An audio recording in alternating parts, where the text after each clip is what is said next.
Nous avons chacun notre propre perception de la réalité. Il suffit parfois de faire un pas de côté pour faire évoluer le regard que nous portons sur nous-mêmes, sur les autres et sur le monde. C'est ce qui m'a conduit à créer le podcast Il y avait une fois.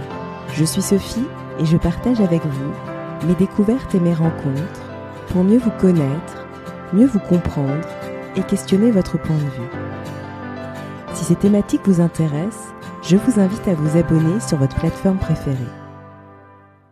Bonjour à toutes et à tous. À l'occasion de la semaine de la sensibilité qui a lieu du 11 au 19 janvier 2025, j'ai réalisé une mini-série en collaboration avec Saverio Tomasella, docteur en psychologie, psychanalyste, chercheur, auteur de nombreux ouvrages et créateur de la Journée mondiale de la sensibilité qui a lieu chaque année le 13 janvier. Dans ce 6e épisode, je vais partager avec vous comment j'ai choisi d'écouter mon corps plutôt que mon mental. Auparavant, j'étais beaucoup dans le mental. J'avais tendance à mettre mes émotions de côté, à faire comme si elles n'existaient pas.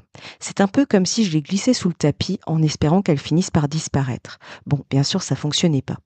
Par exemple, lorsqu'il fallait prendre une décision, je m'appuyais uniquement sur la raison. Je pesais le pour et le contre, j'analysais chaque alternative possible et j'essayais de trouver la solution entre guillemets idéale. Mais en réalité, ces choix ne correspondaient pas toujours à mes aspirations profondes. Avec le temps et surtout en apprenant à me connecter davantage à mon corps et à mes ressentis, j'ai découvert une autre manière d'aborder les prises de décision. Aujourd'hui, lorsque je suis face à un choix, je prends un moment pour observer ce qui se manifeste à l'intérieur de moi. Souvent, c'est très subtil, mais il y a toujours un signal. Quand un choix m'appelle, je ressens comme un mouvement vers l'avant, une sorte d'élan. À l'inverse, si ce n'est pas aligné, je ressens une tension, une résistance ou une sensation d'immobilité. Ces signaux sont devenus des guides précieux, bien plus fiables que de longues heures à ruminer mentalement. En me connectant à mon corps, j'ai aussi réalisé qu'il me parlait en permanence. Derrière un mal de dos, des cervicales tendues, un petit coup de froid, il y a souvent un message à écouter. Par exemple, une tension dans les épaules peut signaler un poids émotionnel ou des responsabilités mal réparties.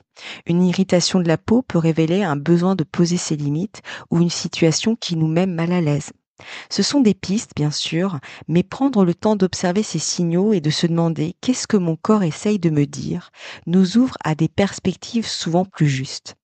Apprendre à écouter ces messages corporels n'est pas un processus instantané. Cela s'installe peu à peu au fil des jours, des expériences et des prises de conscience.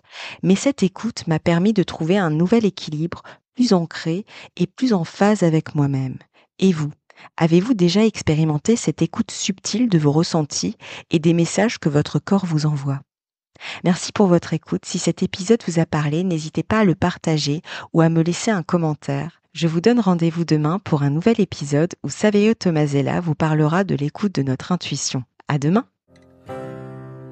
Si vous avez aimé cet épisode, n'hésitez pas à lui laisser 5 étoiles sur Apple Podcast ou un pouce sur YouTube. Et surtout, abonnez-vous sur votre plateforme d'écoute préférée pour ne manquer aucun épisode. Je vous souhaite une très belle journée ou une très belle soirée et vous donne rendez-vous dans 2 semaines. À bientôt!